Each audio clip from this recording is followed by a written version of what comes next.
المهرة والخيال. النص الإذاعي فايز رشوان. المهرة والخيال. إخراج علي عبد العال.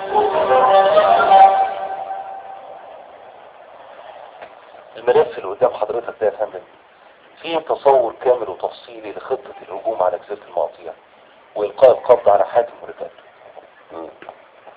تفتكر الملف ده فيه اللي ما فكرش فيه 7 رؤساء مباحث قبل منا فشلوا في القضاء على حاتم ورجالته؟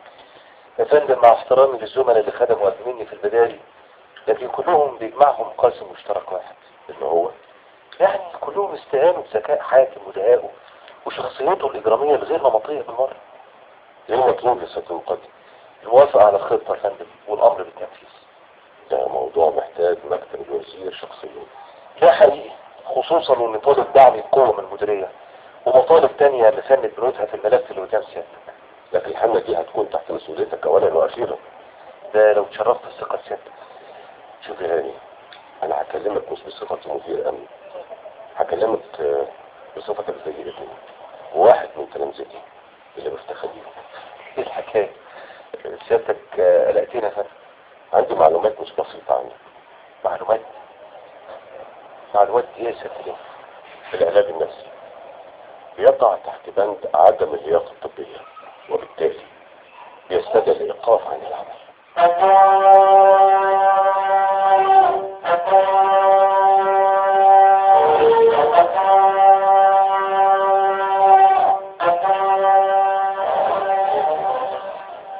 وعدني انه هيدرس ملف الخطة كويس، بس بصراحة ما وعدنيش بالموافقة الا لما احل مشكلتي مع السلاح. واضح يا فندم ان الازمة دي وراها ازمة اكبر. يوم من عمري علاء، تفاصيل احداثه لا يمكن تتمحي من ذاكرتي. الدرجة دي واكتر. كنت بخدم في بورسعيد ايامها اثناء حملة مداهمة لوكر مخدرات. واد من صبيان المعلم خط سن مطلوطه على رقبة مدمنة كانت بالصدفة موجودة بتشتري كيفها. كان لازم طبعا تتدخل وتحل الموقف ده. ما تحلش بأي شكل ودي او دبلوماسي. طب الحل البديل؟ قررت اهدده، عند اكتر، رفعت سلاحي وقررت انشن على دماغه. واطلقت الرصاص فعلا؟ ده اللي حصل، لكن على دماغ الضحية. اما حدة موقف من يومها كل ما ايدي تتمد ناحية سلاحي عفاريت اللحظة دي تتنطط قدام وشي، مثبتالي كدر واحد قدامي ما بيتغيرش. ضحية وهي مرمية على الارض، دم غطي وشها وجسمها. منظر بشع. انا اسف كنت يعني. لا مش اسف ولا حاجة علاء، بالعكس انا بستريح لما بحكي. تمام يا باشا. ايه زيادة روش؟ ايه حرمة مرة بتسأل عن هاني باشا؟ عني انا؟ مين دي؟ طب روح انت الاستراحة، نام لك ساعتين وانا هطلع اشوف ايه الحكاية دي. عندك حق، انا فعلا مرهق جدا.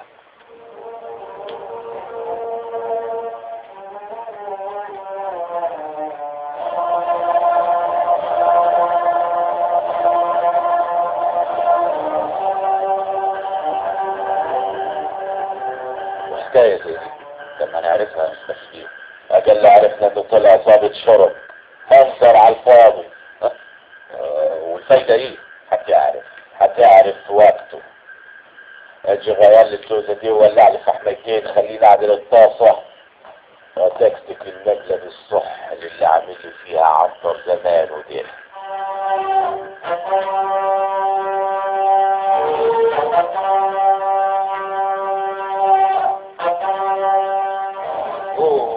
بس انت حاولي تفهميني. انت اللي مش عاوز تفهمني. انا ممكن افيدك في حدود سلطتي، لكن ما يتعداها ما ينفعش. انا عضوة بنقابة الصحفيين وده كارنيجي وكمان كارنيه المجلة. على عيني وراسي، انا تحت امرك في اي معلومات عن القضية، لكن انك تلتقي بالمتهمة نواعي وكمان تجري معاها حوار صحفي ده بيتهيألي. طب ليه بقى؟ اولا لاني ما عنديش اوامر بكده، وثانيا انا هنا بصفتي ضيف، انما انا شغلي في البلد اللي حصلت فيها الجريمة. امال مين المسؤول هنا في قسم الشرطة؟ المقدم هاني الهنداوي رئيس المباحث، لان سياده المأمور في اجازته السنويه. ما هو انا من الاساس طلبت مقابلة المقدم هاني مش حضرتك. والمقدم هاني مش موجود دلوقتي. بسيطة هستناه. يا ساتر، ولو موجود ما اظنش برضه هيفيدك. ده انت مصر بقى. لازم تصريح واذن التميم السيد مدير الامن شخصيا. دي قضيه راي عام مش جريمه قتل عاديه. وليه الروتين ده؟ يا ستي مش روتين، ده اسمه نظام.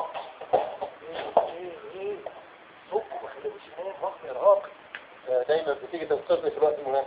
بسيط يا سيدي بردها لي، بس على فكرة فكرني أدي نبطشية زيادة للصوت درويش. ليه بس وعمل ايه؟ معرفش يعبر، قال ايه؟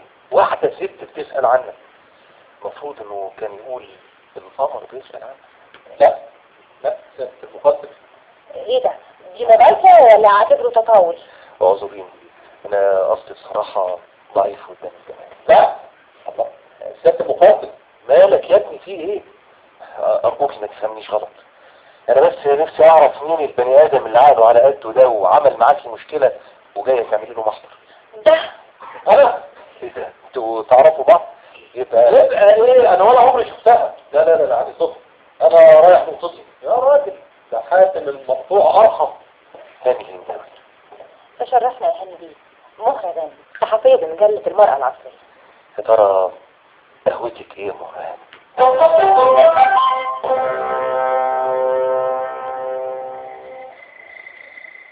يعني ما جيش اعمل شارك في مرة واطل عليك في فرشتك الا ما تسمعيني كلامك اللي يسم البدن ده. يعني عم يحوج فيك يا واد، ما بتزعجيش بالحديث الماسخ ده عاد.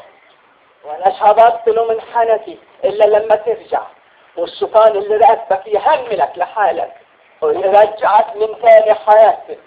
حاتم ولد اللي ضاع مني من ساعة الليلة اياها. يا امي الليلة اياها عارفاك وعيالك ما نسيهاش باطل، محفورة في قلبك. امال يا امي وهي دي ليلة تتنسي؟ وجعت يا ولدي. معلش يا ولد معلش، نفض خلقاتك وفيك. امسك في ايدي يا حاتم، الدنيا عتنا طفل والسكة مالنا طوب. خلي بالك يا ابو حاتم لا تعطر انت الثانية وتقعد تدري على كتشك.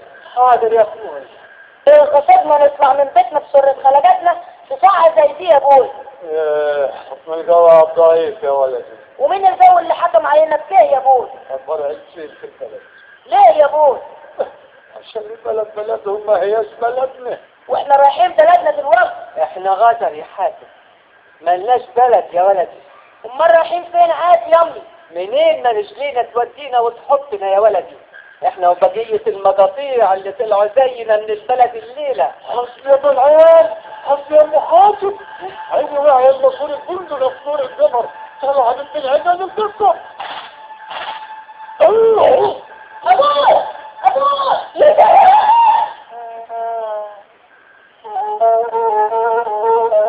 البارودة ما تقتل شافوه وموتك. البارودة قتلت حاتم العيل وزرعت جوا قلبه. مالك ما يقتلوش بارود البر كلك. المارد اللي عم تتحدث عنه ده مش راح يفارقنا الا لما ندخل البلد بالتالي وادخلها بمخرج البيضة، ادخلها خيال مش غشري مطرود. تدخلها كيف؟ انت الحكومة مطرداك وبدل بصير استاذ صرت مجرم. هندخلها يا امي، هندخلها، لازم ندخلها. وانت واعية فين لما حاتم ابنك يقول كلمة؟ يا ويلي يا ويلي يا ويلي يا ويلي بالبارد اللي ساكن قلبك يا حاتم يا ويلي.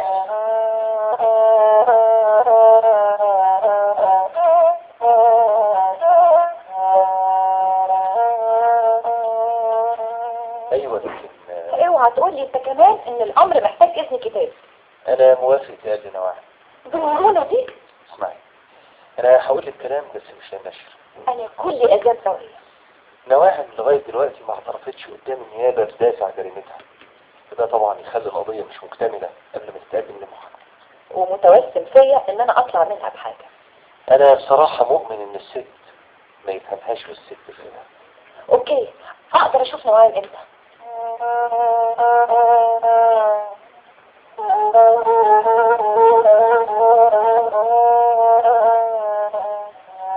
ست هان ارجع عليك النبي تحمليني الجبل الهم اللي فوق راسي. انا هنا علشان اساعدك يا نوال. هم بتوع الجرامين وراهم منفعه.